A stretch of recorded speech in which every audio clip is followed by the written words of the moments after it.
So I wish I had a microphone to record this.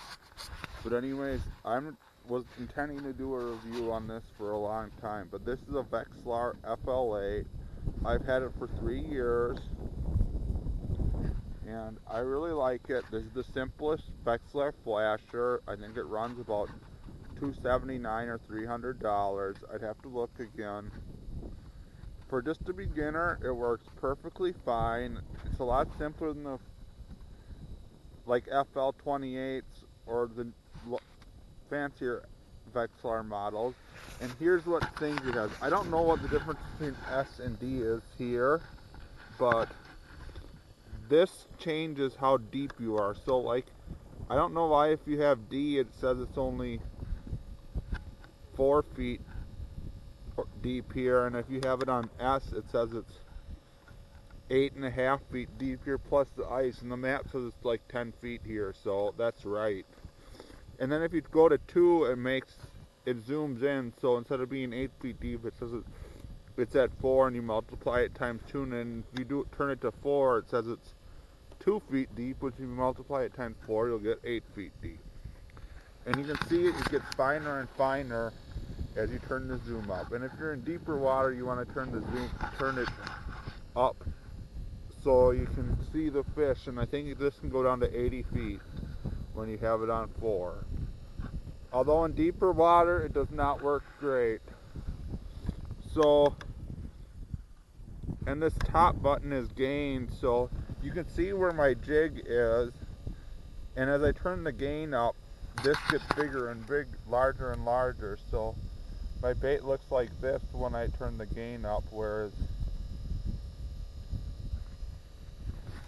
where I turn it down it just looks like that. And you can turn that up to 10, and that works better when you're fishing in deeper water too. That's when you want to turn it up. Or if you're fishing with a really small bait, like if you're fishing with a larger bait, you don't need to turn the gain up unless you're fishing in like 40 or 60 feet of water. So, and if you're fishing in a lake like this that's only 12 feet deep, you don't need a gain at all. And if you're going to do a lot of deep water fishing, I get one of the like the FL12 or FL18 or one of the large, the more expensive Vexilar units. But if you're just going to fish in shallow water or less than 20 or 30 feet of water, this FL8 works perfectly fine.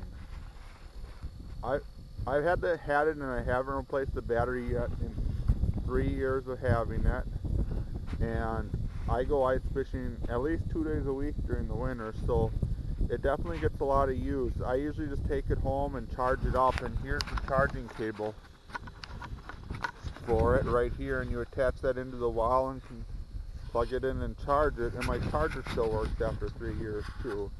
So the quality of this product is pretty good and it lasts for a long time. So I'm very satisfied with it, and it helps me catch a lot more fish through the ice. And so I really like this, and that's why I'm always using it. I don't know if people ask questions about what I'm using or so forth, but this is what I've been using. I don't know when I'm going to get a different flasher. I was thinking about taking the Helix 7 we have for our trolling boat and just getting the ice fishing set up for it, but I haven't done that yet. But this works perfectly fine for me, and most of the lakes I fish around here are not that deep, so I don't really need to turn up the zoom or anything on most of the spots I'm fishing, because I'm rarely fishing in more than 10 or 20 feet of water. So that's it for this review. Hopefully it's not too fuzzy from the wind, because it's kind of windy out here. And I hope you enjoyed the review and learned something. I really like this though, and I would highly recommend buying this product if you're a beginner ice fishing and want to buy a flasher.